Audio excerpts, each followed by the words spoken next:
Hello, everyone. My name is Glenn Howard.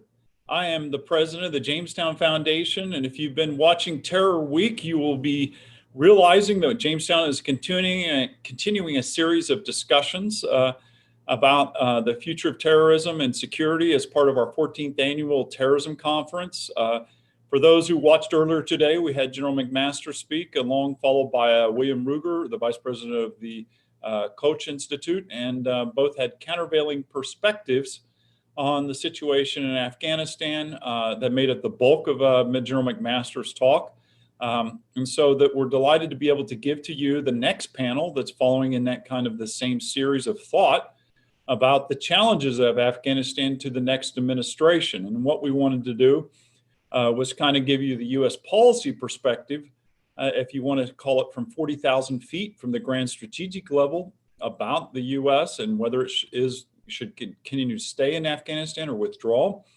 And now what we're going to present to you is the on-the-ground perspective from two longtime observers who have followed this region for a significant amount of time and are experts and some of the best experts in the world on this subject of Afghanistan. So joining us today is Abubakar Siddique, who is a journalist specializing in coverage of Afghanistan through our Radio Free Europe, Radio Liberty's Gandhara website. If you haven't followed it, please do. He's also written several books, Pashtun Question, The Unresolved Key to the Future of Pakistan and Afghanistan. And this book was published in 2014, and many continued a very, very significant and powerful book. Our next speaker will be Hasan Abbas, who is Distinguished Professor of International Relations at the Near East South Asia Studies Center at NISA, at National Defense University. He has been on several panels, written several books on the subject. He's a regular appearer on television, on CNN, Fox News, and other TV media. He's also going to be published a policy brief that's coming out in November, or just came out in November, called U.S. Policy Toward South Asia, Ideas and Choices for the Next Administration. So that report, which can be found at the Center for Global Policy, is something certainly it's timely for this group and audience. So I am going to turn the floor over to Abubakar Siddique, and we will each have about 10 to 15 minutes where they'll be giving their presentations, followed by opening the floor to questions and answers for those of you who are watching today. So I encourage you to ask questions. We'll try to get to them as we go along. Abubakar, the floor is yours. Thank you, Glenn. Thank you for having me on this panel. Just a little clarification, my full name is Abubakar Siddique. We heard two, in a way, competing views of US policy in Afghanistan. What I will try to give you is to kind of give you the view from the region, from Kabul in a sense, and the region, Islamabad, of course. What are people thinking there? What is happening? I think Afghanistan is yet again in a momentous time in its history. And the key question is again the same question. The key question is that of the state, the survival of the state of Afghanistan. We have seen Americans debate about whether they should give money to Afghanistan to sustain it or not. They debate it in terms of in a moral debate, in a cost-benefit analysis way. But for Afghanistan, the key question is that of survival, because what we have seen on ground in Afghanistan is that after the Doha peace agreement between the United States and the Taliban, that the Afghan government was not a party to, the Taliban has emboldened the Taliban on so many levels. The Taliban have not committed anything in return for most of their main demands being accepted. For example, one of their main demand was the withdrawal of the foreign forces. We are seeing that the withdrawal of the foreign forces is not only on time, but it looks like it is going to be completed before time. And that will be the main question before the next administration coming in. We have seen Taliban prisoners being released, but in return, what we have seen is more violence. And the sad part of that violence is that most of the victims of that violence are ordinary Afghans, civilian Afghans. We have also seen, and the Taliban have not taken any active steps to kind of distance themselves for these acts. We have seen Afghanistan's infrastructure, most of that infrastructure was built with international aid, being decimated, being attacked. In Afghanistan, the central question is the survival of the state again. I don't think that we are looking at something like early 1992 when President Najibullah's government had an internal coup, not only by the Mujahideen that he was fighting, but by elements within his own regime that ultimately led to his resignation and handing over of power under a UN agreement.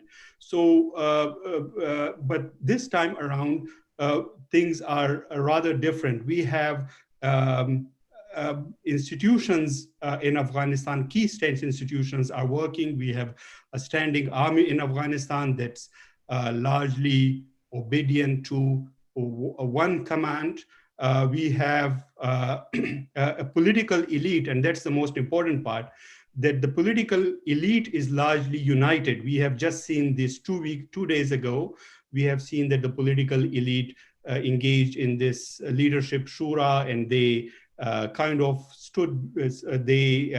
showed a unity behind the ongoing peace talks. We had recently some procedural agreement over the peace talks. According to Dr. Abdullah, what he said today earlier in Kabul, we are likely to see some important, we are likely to see a ceasefire being the number one item on the agenda of talks between Kabul, formal talks, peace talks that are supposed to agree, that they're supposed to begin very soon, probably this week, between Taliban and the Afghan government. But in terms of, I mean, where the real power lies in Afghanistan and how power is perceived and the real power play, the Taliban are definitely emboldened. They definitely feel empowered. Most importantly, what we know now, they have not given up, or nobody can really show us that the Taliban have shown any commitment to this key thing of keeping Al-Qaeda out of Afghanistan or severing or cutting all their ties with Al-Qaeda. So the Taliban have also gotten a lot of illegitimacy in these 2 years when they started talking to United States. So from a US policy point, in Kabul, what the people are looking at, what people were worried at is, in one word, was a US policy of disengagement from Afghanistan. The US Taliban deal was one part of it, and of course the withdrawal of US forces, and then this cut that was announced by President Trump last month, which is expected to be implemented before Biden comes in. Now, Biden's key challenge in Afghanistan will be to somehow turn this policy of disengagement into an engagement that is acceptable to many audiences, domestic audiences, which includes people within his party. And of course, we heard from the US ambassador designate people in the opposition or in other parties. So obviously in the United States, there is no stomach for fighting a war in Afghanistan, but for keeping the Afghan state stable, US policy will need to somehow come up with some form of engagement. And we have seen some encouraging signs of international engagement continuing. We're seeing that in the donors conference last week, Afghanistan, more than $12 billion were pledged for Afghanistan, which is very positive, although it's less than what the Afghan government asked for, but still it's a very positive sign of continued international engagement. We're also seeing what NATO leaders are telling us is that there will be a NATO summit soon after Biden assumes office, and where they will discuss this.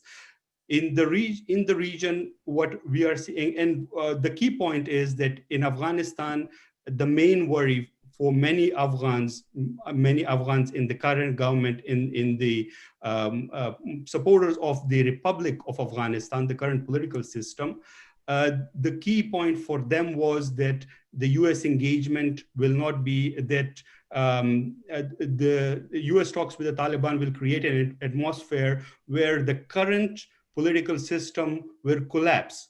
That luckily is not happening, but things are not rosy for Afghanistan. For example, if the Afghan forces lose international air cover, their ability to fight off the Taliban and prevent them from taking over large population centers, particularly provincial capitals, will be severely tested. It will be limited. Again, the Afghan government is trying to get international attention to this. The Afghan officials are again and again pointing out to the danger of terrorism. On the regional front, we have seen some positive steps, positive developments in the bilateral relations between Pakistan and Afghanistan.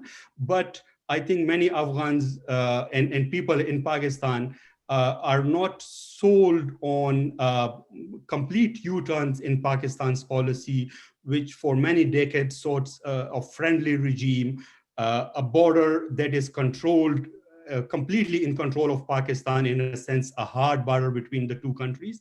And then I think one of the most important thing for Afghanistan is, and the main challenge going forward will be, its continued reliance on international aid.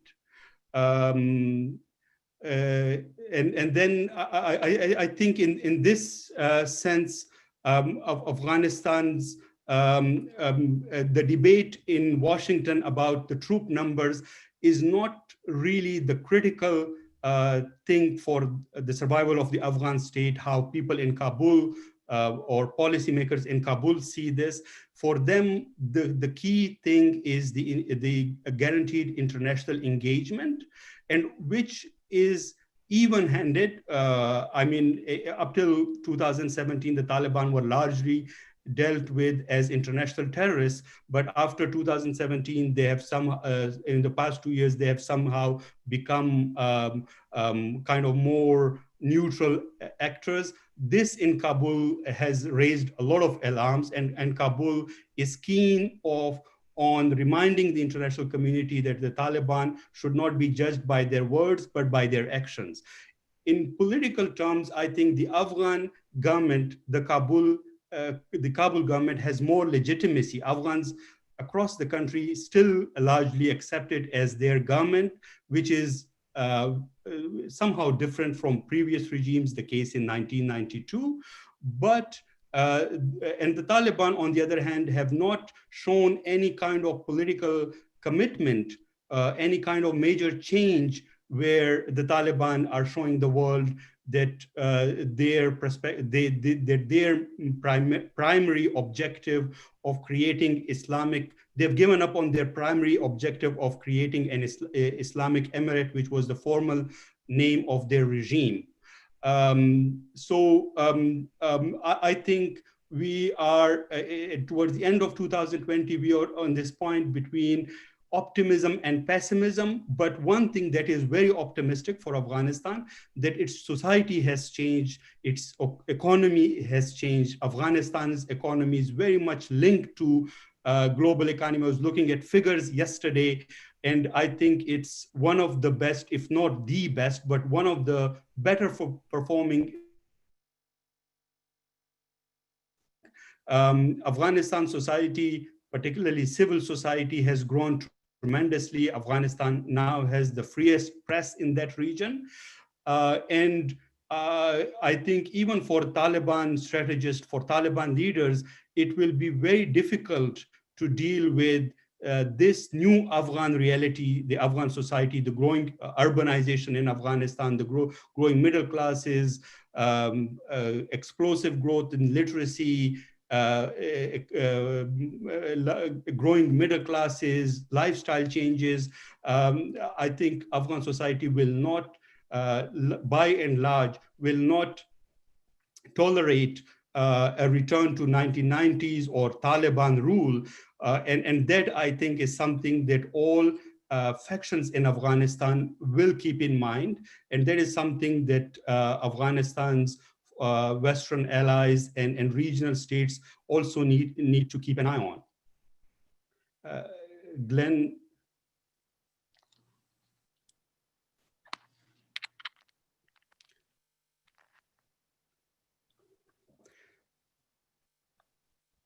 That is fine, Abubakar. Thank you for that. That is a great overview, and kind of answers some of the questions that I had about where we're going. And he actually did it within it did less than 10 minutes. I'll turn the floor over now to Hassan. You heard what Abubakar Siddique had just said, so we just want you to kind of provide maybe the regional perspective and kind of how you perceive the situation, but also kind of share kind of how Pakistan's views of Afghanistan are changing. Thank you so much, Glenn. Great honor and privilege to be back on a panel here. And I was planning to focus on 3 issues. And by the way, the early morning presentations are outstanding. Abubakar has made an excellent addition to that discussion, which is broader and major US policy options. I'll go benefiting from those 3 presentations, building on those, going a little deeper, and 3 issues that I'll pick. One, in reference to the negotiations, ongoing negotiations between Taliban and Afghan government. I'll focus on just one issue, which is the Taliban demand that they want Hanafi law to be used as for the negotiations, the rules and regulations of the negotiations. And that tells us that later on as well, that's their motto. That's where legislation, everything else they wanted to be revolving around the Hanafi law or based on Hanafi law. That will be the first point I'll discuss. Secondly, I would go deeper into what is Pakistan thinking today. We know what had happened. We heard from General McMaster what he believes and many others believe. But what is Pakistani thinking today? What are their considerations? How they are dealing with China? What are the internal debates? And last but not the least, very briefly, I'll talk about how we think about or how we make US policy in terms of when looking at a region like South Asia. What are the characteristics and what are the processes, and whether having another look at the processes that we undertake here in US, thinking about South Asia, need some evaluation or reassessment. So first and foremost, on Hanafi law. The Hanafi law, this is part of a Sunni law. The Sunni law has 4 different schools of thought within that. The Hanafi law is as legitimate as any other. The Jafri school of jurisprudence or the other school. So there's nothing wrong in principle. It's not a radical Al-Qaeda view. This is a mainstream accepted Islamic jurisprudence method. However, the issue is that as soon as Taliban are able to get through with this, which apparently they are almost pretty close to it, because the issue has been sent to a committee. That's the standard process. The reason I'm emphasizing that, this is exactly what had happened in Pakistan 70 years ago. And Pakistan is, in a way, paying through its nose to this day for this one issue. And I'll explain it. At the time of the creation of Pakistan, which was an idea which was pushed by secular elements, Muhammad Ali Jinnah and others, but there was a religious group, a very small group. which were able to negotiate inclusion of one article in the constitution, which said, inverted commas, sovereignty belongs to God. Everyone agreed. They said, yes, we believe in this faith. That's the kind of thing Afghans are doing today. The implication in Pakistan was, since then, whenever an issue of importance would come up, of legislation, of politics, of policy, people would say, look, your constitution says sovereignty belongs to Allah, sovereignty belongs to God. So we have to look at what God says and what are the divine injunctions. When they'll start discussing divine injunctions, they'll say, well, we are the religious scholars. We are the ones who really actually know. So there's no point of a president or a parliament or a judge. We will tell you. That's the game I think the Afghans are playing, the Taliban, I should say, are playing quite successfully. And that is something which will concern all the other minorities. Majority of Muslims in South Asia are Hanafi, no doubt about it. However, within the Hanafi school of law, within South Asia, there are Deobandis and Barelvis. These are two modern schools of law or political segments or political interpretations of Hanafi law. And that's where the problem starts coming in. Deobandism, and I'll close this topic in a second, they used to be linked to an Indian school, Indian madrasa or seminary. But the Afghan Taliban have been mostly linked with the Deoband school, which is in Pakistan. The school, the Madrasa Haqqaniya, that had given a new twist to Deobandism. So the point I'm making is this negotiation about Hanafi law or not is extremely important. It will start, even if it is not incorporated, it starts a debate where Taliban are in strength. I think the next administration will have to think through again about the negotiation strategy. Yes, things are kind of out of our hand in so many ways. US has already concluded a deal. However, without US support, these negotiations cannot go on. I think it is the Afghan leaders are sitting on that table because we are pressuring them to sit. And okay, that makes sense. Let's see if they have an agreement. But my suggestion to the next administration will be, don't push the Afghans too hard. As Abubakar had so rightly said, there's a new reality, free media, many of the other freedoms, a new, vibrant, young community in Afghanistan. For God's sake, don't throw them under the bus. So we have to be careful on what are the elements in negotiations. Zalmi Khalilzad will be a great negotiator to continue, but maybe we think of a team which has other members as well. So that was my first point within the negotiation strategy. Think through these things a bit differently, because the current administration had a different goal in terms of the end of the conflict. The Biden administration may look at these things, most likely look at these things slightly differently. We should not give up all that we have accomplished. I think those accomplishments are extremely important. The negotiation process was not easy. Let's give credit where due. It was a big deal to bring Taliban on the negotiation table and get to this point. The Taliban are even fighting ISK or Islamic State in Khorasan or the ISIS and other elements. So we have reached there because certain compromises have been made. As the ambassador this morning said so rightly, that statecraft needs trade-offs. That's what we've done. Let me come to the second point. What is Pakistan thinking? I know this is going to be publicly available, and I'm absolutely fine with that. I was having a conversation with a senior Pakistani general, who had held a senior position in Pakistani intelligence, one of the very smart and guys well known to Western scholars. And in a conversation in a group, we asked whether Pakistan has learned the lessons, whether supporting some of the militant groups was a terrible choice.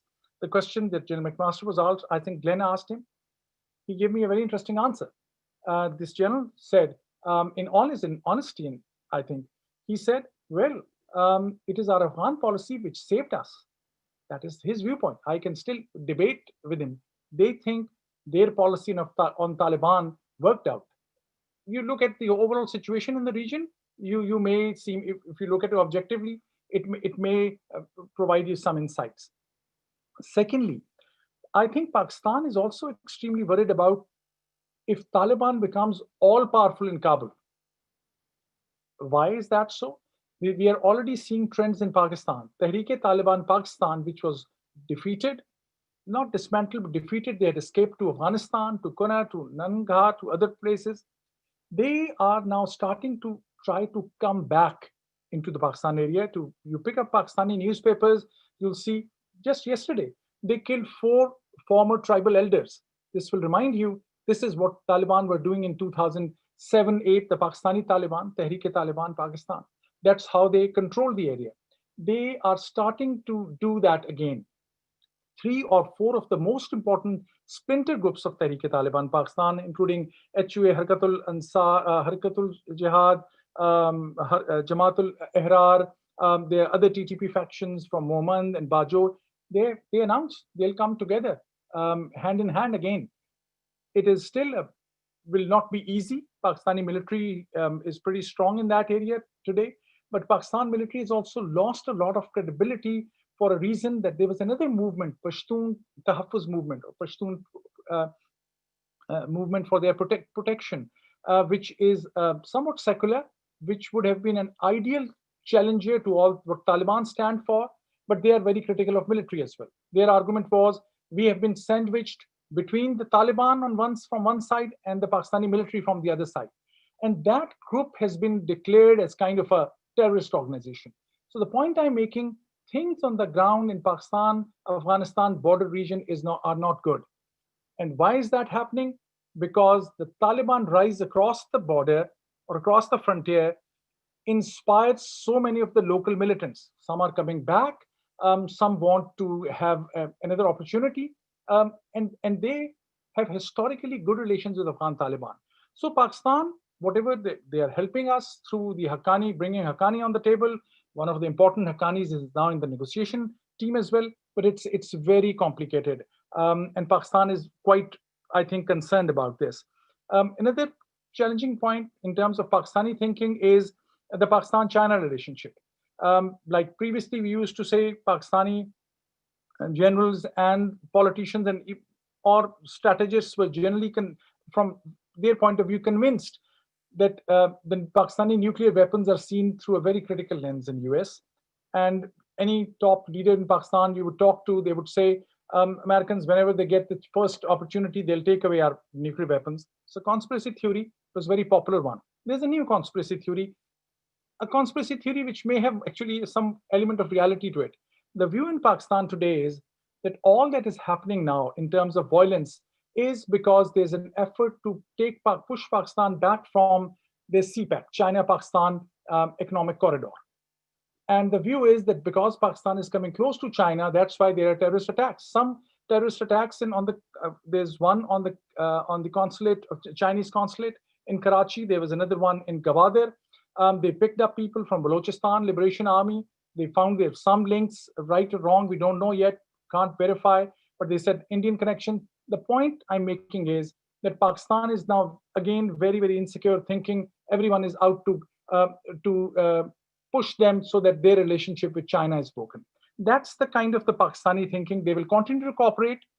They were quite happy with President Trump's policy. In fact, there was lately no criticism over Trump policy because they were happy that President Trump and his team had given them an opportunity. They reciprocated. They are a bit, I should not say confused, but concerned which way the Biden team will go. And they will hold their bets. They will hold, I think, Biden administration will have to go convince them again to be fully supportive of this Taliban negotiations. Something will have to happen in the first month of this administration. Last point, and I promise I'll close. I guess I have 2 or 3 more minutes, Glenn. The third is a broader academic point, but I think which is extremely important. How we think about our South Asia policy sitting in Washington, D.C. I'll make 3 brief points. First, it is well known, and we in America, as Americans, we take pride in that there is this combination of academia, policy, and those experts. People go from one administration to the other, they go to the private sector, they go teach as a professor, they come back to government, and there's this cycle goes, and that's the strength of the US system. However, since last few years, when there was less focus on Afghanistan and Pakistan, the money that was being channeled to academia for research on these issues is also now no more flowing, which means, I'll give one example. Do a Google check and find me one or two, find me any Afghan Studies Center in any university. There were some Afghan projects. There were Pakistan studies programs across the US 5 years ago, 10 years ago, when terrorism was at its peak. There was a lot of research going on. There was a lot of money for research that was happening. That is no more happening, and that is having an impact on the quality of our input.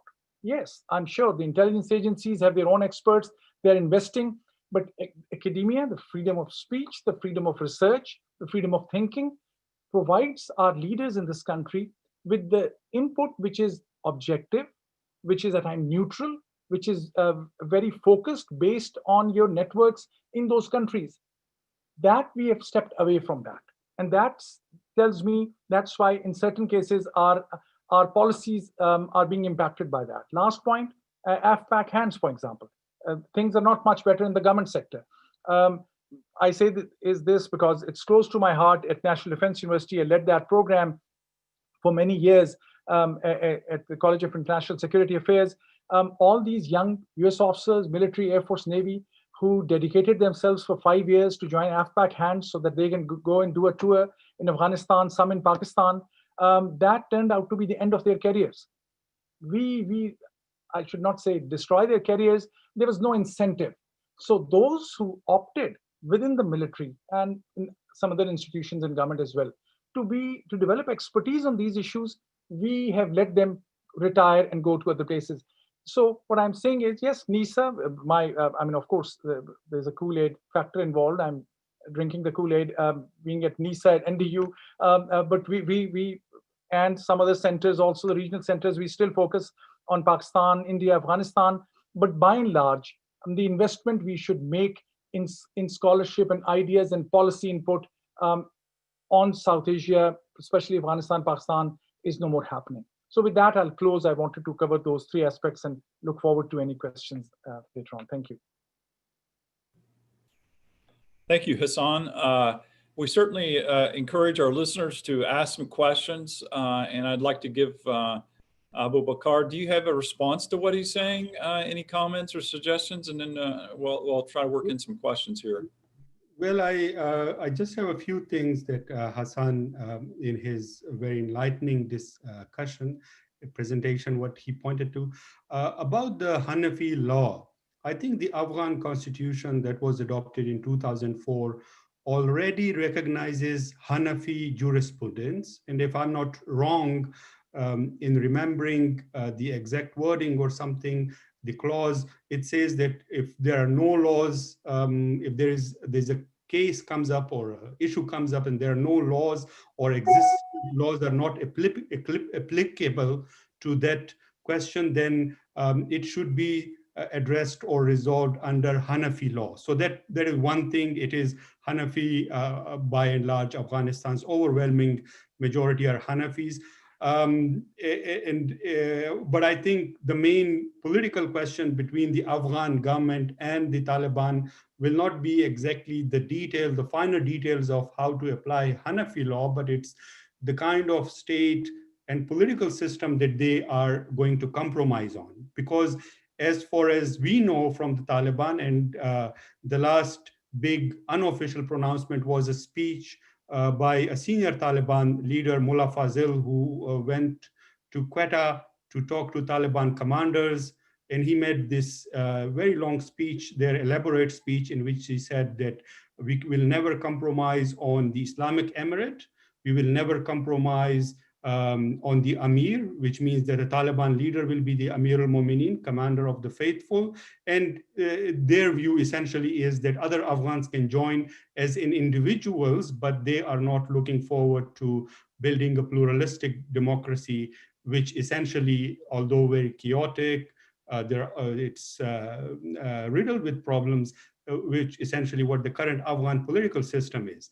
The second thing that Dr. Hassan talked about is this PTM being declared a terrorist group. I think this is news to me. I don't think that PTM is formally declared a terrorist group, although they're under constant threat. I don't think that the Pakistani government will be negotiating with the terrorist group. And just 2 days ago, they held a meeting of tens of thousands of people in southern seaport city of Karachi. So I don't think that they are there yet. But I think that his point about the Pakistani-Afghan border is valid. I mean, there are a number of concerns, but I think a lot of these concerns are misplaced. For example, a lot of the border problems are because of, many of them are because of military's direct involvement in policing. Like Pakistan absorbed or merged the former federally administered tribal areas, the 7 districts on Afghan border from Waziristan to Peshawar, into Khyber Pakhtunkhwa. But 2 years down, the process is not complete. It has created more grievances than resolving the previous grievances. So that's a major, I think, nation building, state building question for Pakistan that nobody in Pakistan is looking at, as far as I know. And in that vacuum, the militant groups are again re-emerging. His point about targeted killings is very valid. It has come back, and there's a main threat for Islamabad. One other thing was about the CPEC, the China-Pakistan economic corridor. I think the biggest threat to China-Pakistan corridor was not external, as I mean, this is based on empirical evidence. It's internal disagreement between the Pakistan government and the civilians and the military. For example, Nawaz Sharif, the pioneer of that corridor, was pushed out of power by the military. That's what everybody in Pakistan agrees now. And then, of course, after Imran Khan assumed power in 2018, there was a tug of war between the business and industrial classes in Karachi and Lahore. The business community in Lahore supported this project, but the Karachi community didn't support it because obviously at the end of the day, they didn't see it. And there is reporting on it. There was a major Wall Street Journal report on that. So the point is that the CPEC is mainly mishandled within Islamabad, and that's where the main problem is. It's not as if Afghanistan is so powerful that is successfully somehow disrupting or another country. And I think one other thing that we should going forward should look at and consider in all this for the incoming administration is, I think, the growing political instability in Pakistan. I mean, yesterday we celebrated 50 years after the first democratic elections in Pakistan. On December 7, there was the first democratic election was held in Pakistan, parliamentary elections in 1970, and that resulted, the dispute over that election resulted ultimately in the dismemberment of of the country, and Bangladesh emerged as an independent country. 50 years on, we are still, many of the opposition political parties are struggling for democracy today. We had all the opposition parties announcing that they are gonna, their members, their MPs, their lawmakers will resign from the parliament. Maybe they will submit their resignation to their respective party leaders by the end of the month. So this growing political, unprecedented political crisis in Pakistan, which is basically based on, in a way, a civilian revolt against the military domination of the political system, will be a major political crisis that the incoming administration might have to deal with.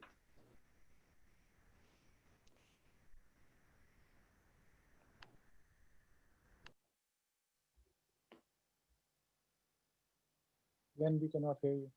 We cannot hear you. Hassan, did you have something you wanted to say to counter that or answer to?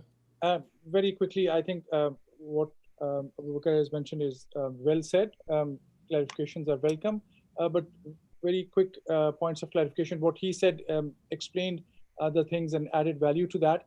On PTM, I didn't mean to say that they have been declared a terrorist group in Pakistan.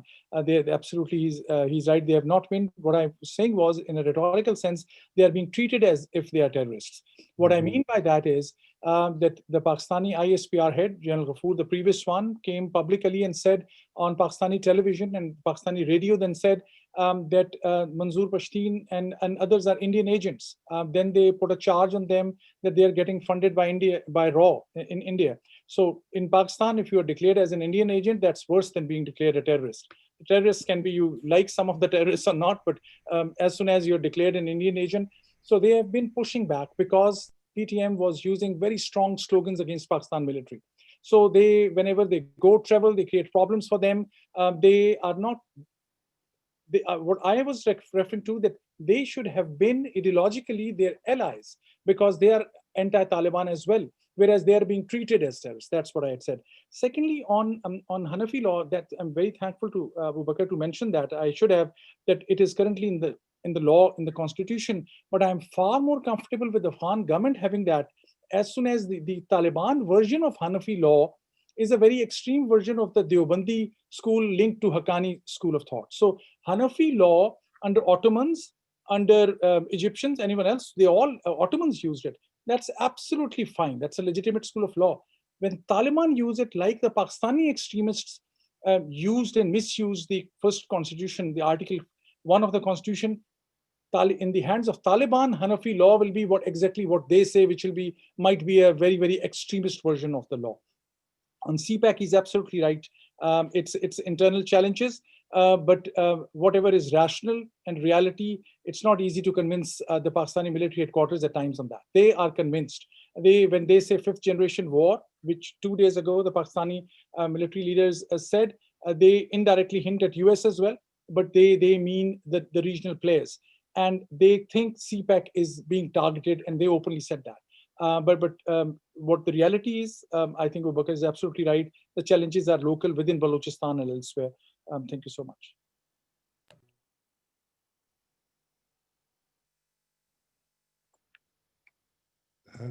Your mic. Hassan, do you agree with what he said about CPIC and the corridor, that the elites inside of Pakistan are divided? I think he's right because, and I should not say I think, I'm pretty confident he's right. There were debates because there was manipulation of this. Initially, the Baloch government, Balochistan was not involved. The local people were not getting benefited. There are debates on the extent to which they will go for it. In principle, CPAC is providing huge infrastructure and development funds in Pakistan, which is welcomed by all. But the way they're getting access to, and the way that the banking system, the other issues, the kind of Chinese interventions, that everyone is not on the same page. But by and large, Pakistan-China relationship has far more support in Pakistan than anyone else. So China their policy of investment in infrastructure is really liked. There are issues of who's getting the contract because Chinese did, and that's the last point I would make. China has done, from their point of view, a smart strategic thing. They have made Pakistan military as their main partner. So many of the major projects are being channeled through or cleared through the military, whereas the politicians were saying, look, everything will be in parliament. We would like to know more details. And China is concerned about it. There's a latest report by Andrew Small, I think, which says that $50 to $65 billion were committed. The actual investment so far is not more than $23 to $25 billion, because China is also concerned. They know that the kind of pushback in certain areas. And also we must remember, when Pakistani generals, politicians, bureaucrats come to UK or Australia or US especially, they're talking to you in English. With China, they're interpreters, always. The Chinese language or Chinese education, there's a huge gap. Pakistanis they're not more than, if you can count hundreds of graduates, not thousands of graduates who have been to UK or US. The official language of Pakistan is English. And as we say, a lot is missed out or lost in the translation. So with China, there are challenges as well.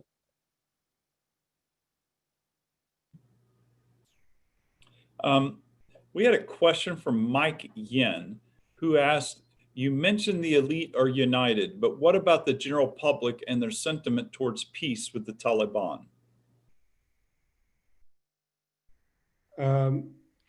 What I was saying is that the elites are ostensibly united. I mean, they're not united in really in letter and spirit. I mean, they're not united on everything. Of course, many of the factional leaders are still pushing for securing their personal and their factional interest. And that is a major problem in Afghanistan. But compared to, say, spring of 1992, the Afghan elite is much more united. The state is stronger. The state still enjoys considerable international support and unmatched international and legitimacy. I think the Afghan public is largely not sold on the Taliban. The Taliban are not a popular movement. At most, in the surveys we have seen in Afghanistan, they enjoy the support of up to maybe 12% of the population, but still there are many questions about, who supports the Taliban, and were these people asked when they were inside the Taliban-controlled territories or something. But by and large, I don't think that if there are elections held in Afghanistan today, the Taliban will claim, say, 50% of the electorate. They're not a popular movement. They're not a populist movement. That's not something that they themselves admit. If you read the Taliban literature, they always talk about engaging non-Taliban, non-ulama, people who have not been to the madrasas. They themselves, if you read books by Taliban leaders, former leaders, scholars, they themselves see themselves as a minority, but they somehow think, I think that's true for many religious movements around the world, that they have the divine right to guide people in the right direction, or that's what their ideology is. But I don't think that they, for one moment, they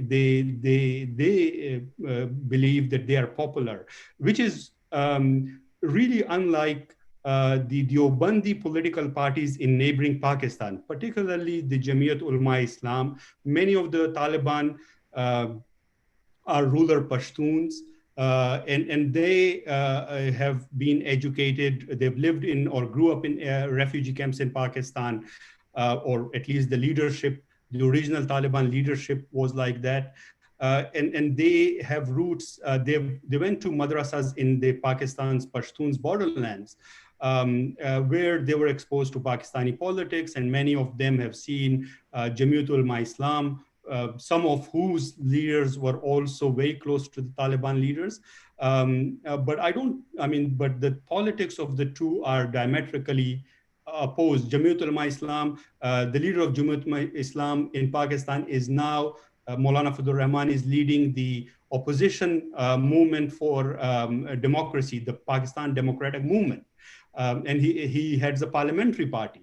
The Taliban leaders, some of the Taliban leaders have participated in the elections in the past, and most of them were not elected.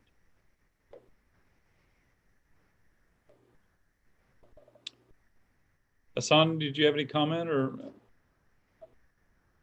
No, I think that's okay. We have a question.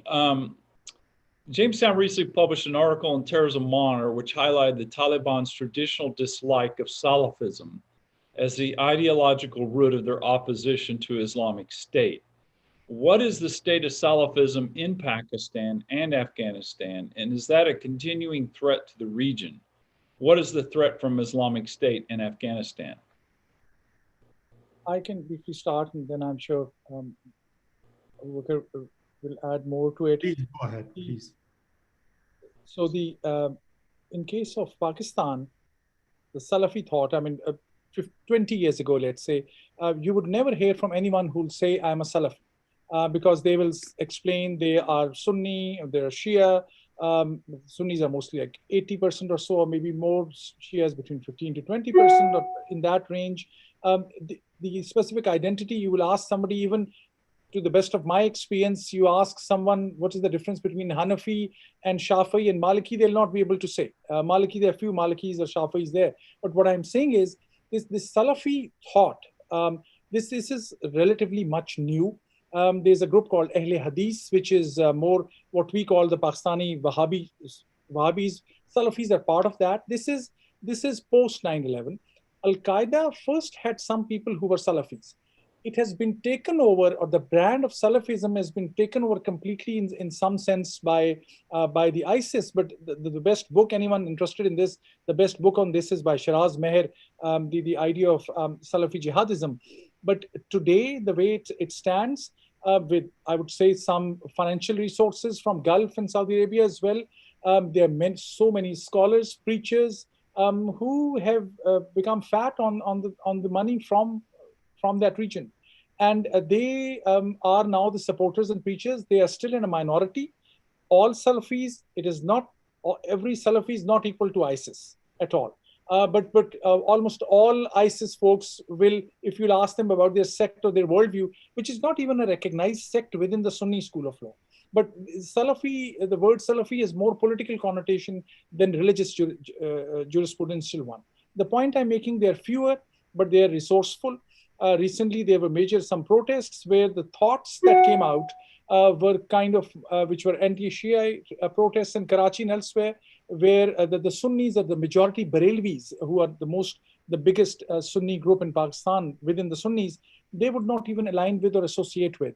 So the Salafi thought has been more popular in religious extremist groups in Pakistan. That has, if not increased, retained in the last 5 to 10 years. The ISIS folks, with whether this is ISK, they are linked to that. The Taliban, I should say, were mostly Hanafi Taliban, but their alliance with Al-Qaeda, when that had happened, their orientation towards Salafism had begun in a way. So they are not enemies of each other. But I'll just mention one last point. We know that I think a couple of months ago, there was a major terrorist attack in Peshawar, where this madrasa or Islamic center was destroyed. One of the cousins or family members of the Haqqanis were there. All he had done was he had declared the ISK, the ISIS or ISIS-K, as Khawarij. Khawarij, there's a word which is used in Islam historically for a group which was rejectionists, which had turned against the mainstream Islam. And so there's that element. ISK and Taliban tussles are more political, to a lesser degree religious. That's my understanding of Salafism and their relationship with Taliban. Thank you. Abubakar, Jeff. Well, I think that the Taliban are definitely not Salafis. Their core is Deobandi, but Deobandism in itself is kind of doctrinally more closer to Salafis. And what by Salafis we mean, actually, we don't mean Salafi is a very broad term. What we mean is the extreme Salafis are called Takfiris, which are the people that typically join Al-Qaeda or the ISS or groups like that. So there are some differences, but there have been alliances. For example, most of the Salafis in the eastern province of Kunar joined the Taliban in the years following 2008, 2009. Some of these Salafis even tried to join Karzai's government in early years in 2002, but some of them, their leader was, I think, arrested and then detained in Guantanamo. So this turns them against the government, and they eventually joined the Taliban. But I don't think that the ISIS is something that's purely based on religious or sectarian differences. It has more to do with the geostrategic aims of some jihadist groups. Taliban, after all, are limited to Afghanistan and concentrated on Afghanistan. And these groups that became ISIS were allies of Al-Qaeda, Islamic movements of Uzbekistan and others, who used to be headquartered in Pakistan tribal areas after 2001. And they were pushed out of tribal areas after the large-scale military operations in North Waziristan in 2014. And then many of them, not all of them, eventually joined the ISIS, which within those particular jihadis was a kind of protest against Al-Qaeda. And then, of course, a lot of these, behind all these rivalries, there are very complex personal stories of people who killed whom and where somebody died or somebody was killed, which is very true for many of the Central Asian jihadists. So that's, but in terms of overall threat, I don't think that the ISS poses a major political threat to the Taliban in Afghanistan, in the sense that the ISS in Afghanistan or IS in Afghanistan cannot replace the Taliban. They simply don't have the numbers, they don't have the political appeal, they don't have the followers, and crucially, they don't have perhaps the support from some other quarters that have typically supported the Taliban. What is your impression of the Afghan army and its ability to keep holding together as the U.S. pulls out? Because I've seen the reports about the U.S. pulling out of Kandahar airport, reduced or fear of reduced U.S. air support for Afghan army operations. I mean, is the army really an army multi-ethnic, or is it primarily a Tajik army? What is the composition? Can you describe the state of the Afghan army? Well, I think the ethnic divisions are not a main threat to the army's cohesion and professionalism right now. Maybe in the earlier years after 2001, that was a factor because many of the officer or soldiers came from groups aligned with former Northern Alliance. But I think Afghan army, I mean, there are two types, there are many different units within the army, but I think overall there are a disciplined force that is controlled by, and that has been, we should not forget that it's also been substantially reformed even in the 5 years after 2014. And then, of course, some of the units are performing extraordinarily well. For example, Afghanistan's commando force, which now numbers something like 30,000, is very effective against the Taliban. And they have not been, I think it will not be wrong to say that they've not been defeated tactically, or I mean, they've not been defeated in a single battle by the Taliban. I mean, although they have received a lot of casualties because of truck bombings and suicide bombings and occasionally insider attacks or others, but they are by far, I mean, some of the best trained forces in the region, which have taken the Taliban heads on. But I think the question about the military largely is a strategic one. If the Afghan state is somehow able to fund the military, which currently costs something around $4 billion every year, I think this military will stay together. But the Afghan, if the Afghan government, if the Afghan state is not able to pay that money or doesn't get that kind of foreign assistance in the short term, then it will be a major question.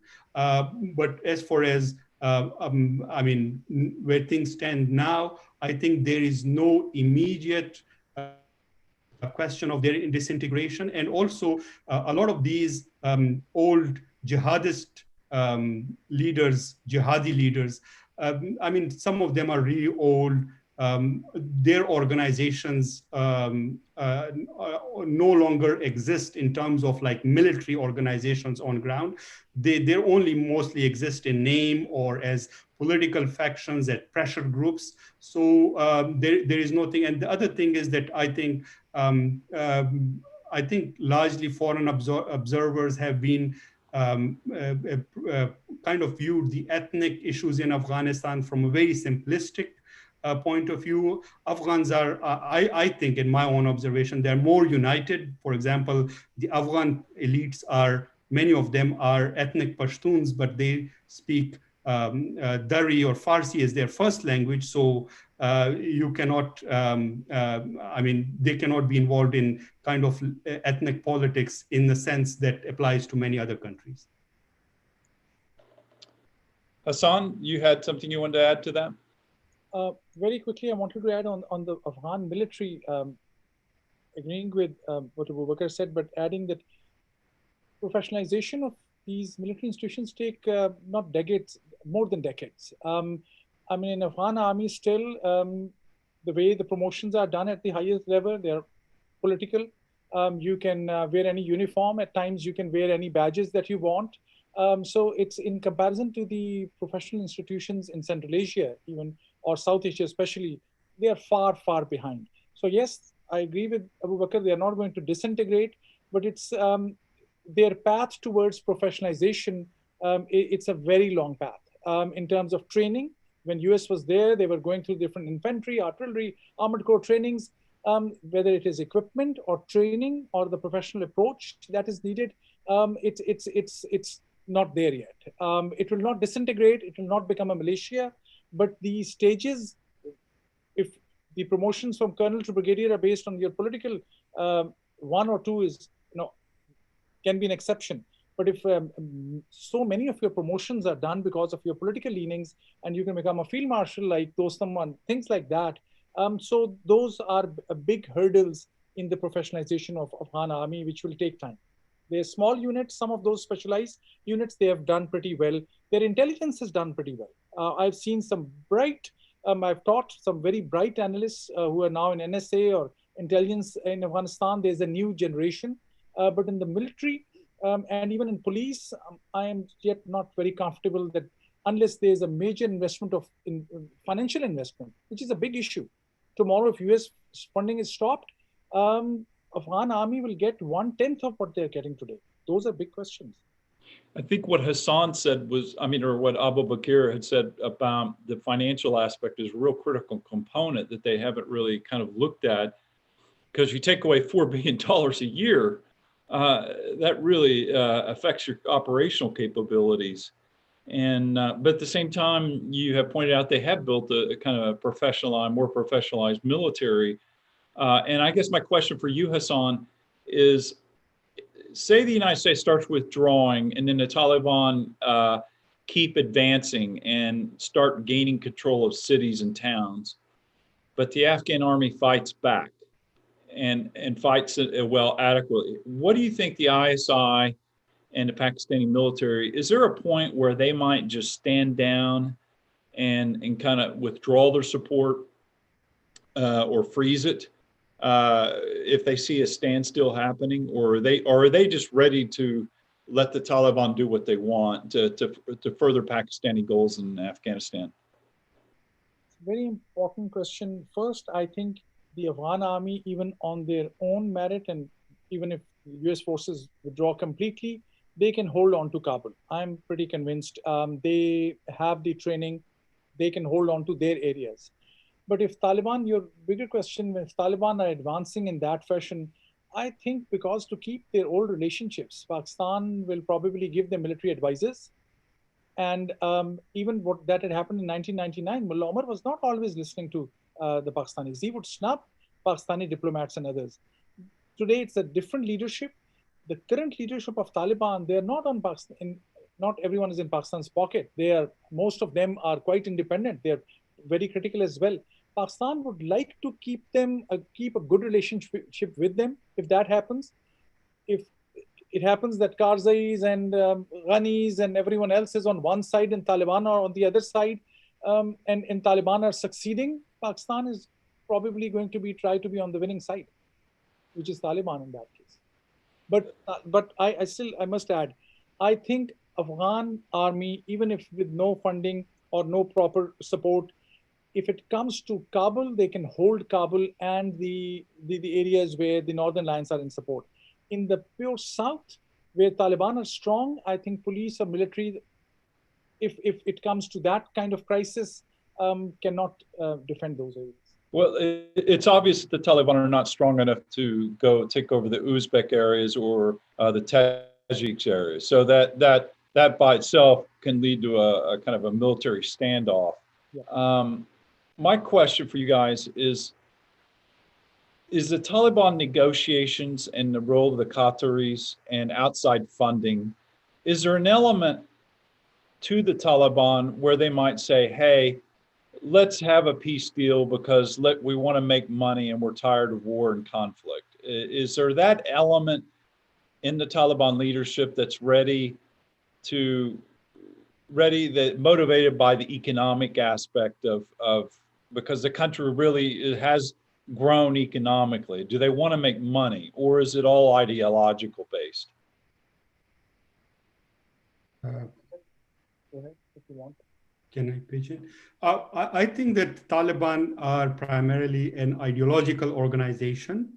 They are not worried about money or making legitimate money, because obviously they're making a lot of illegitimate money through drug trade, through controlling the territory, taxing the territory that they control, which is a lot of rural Afghanistan. They tax everything from gold mining to precious stones being excavated, illegally excavated in parts of Afghanistan, to drug trafficking, opium cultivation. So they are already a very rich and resourceful organization in terms of like how much money, how many dollars they might have now.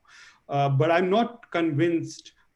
This is something that a lot of people are telling me that, look, I mean, once there is peace, Taliban will have an incentive in behaving well, because their behavior will be tied to some kind of international aid.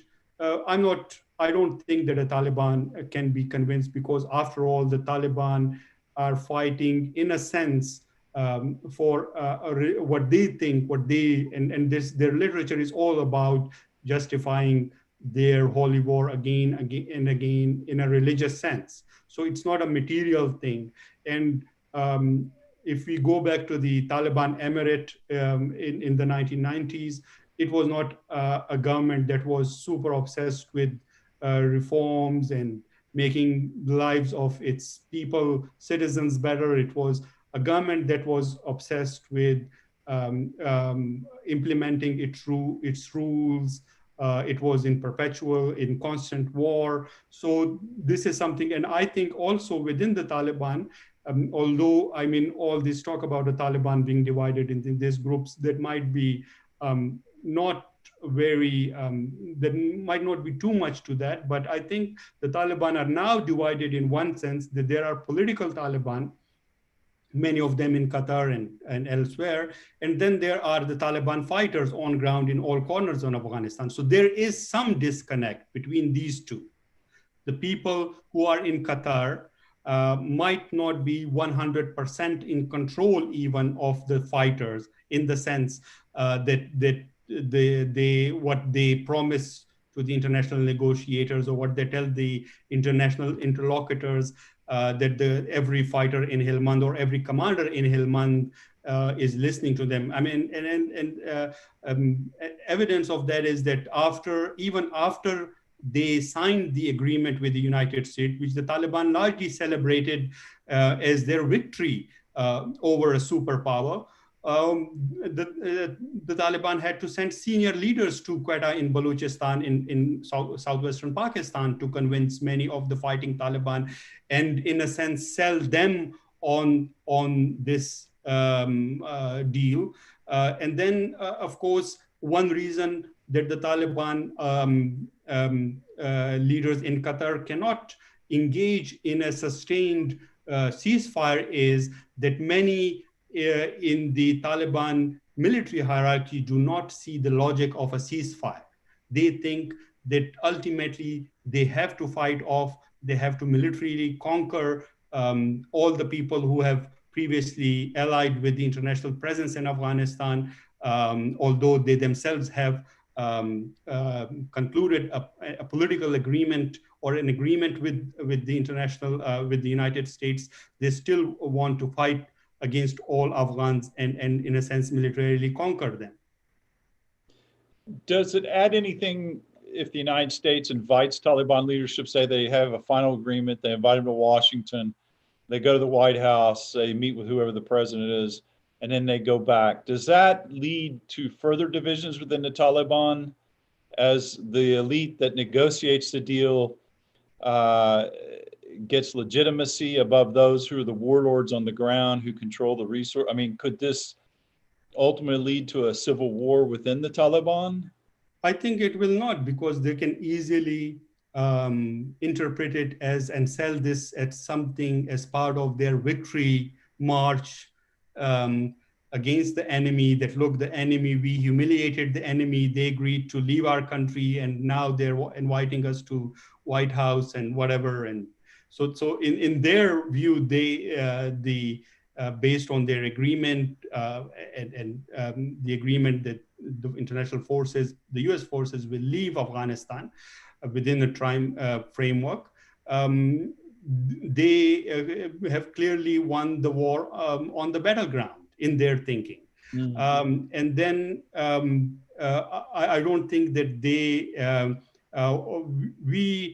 even the agreement had all these conditionalities, but we are increasingly hearing very little about all those conditions being met. For example, there was a lot of talk of reducing violence in Afghanistan. I mean, violence for all practical purposes, particularly from the perspective of Afghan civilian, has not decreased dramatically. In fact, it has increased. I mean, some of the worst victims of the Taliban violence today, or violence in general in Afghanistan, are civil society leaders, journalists, ordinary Afghans.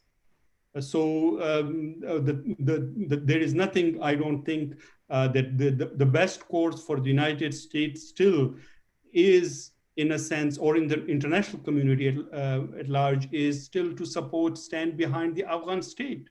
And the Afghan state now has a government, that's Ghani's government. He has the mandate to govern the country, rule the country for 5 years.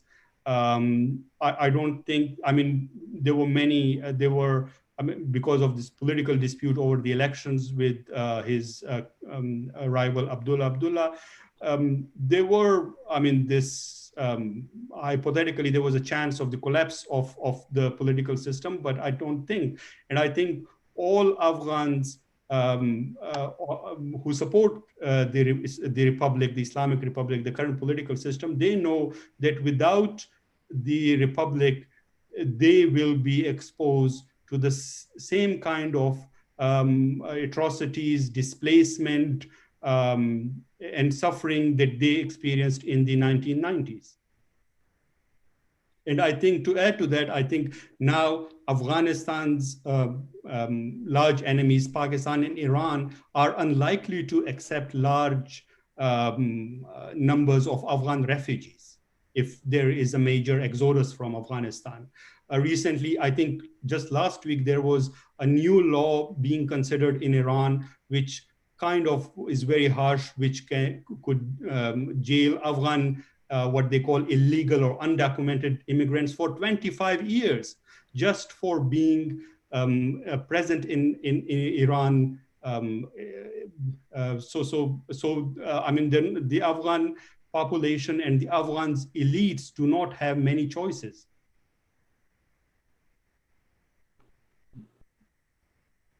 Well, listen, I thank you guys. You've given much to think about and these challenges for the new administration. Afghanistan, one thing we can agree on is will always be complicated.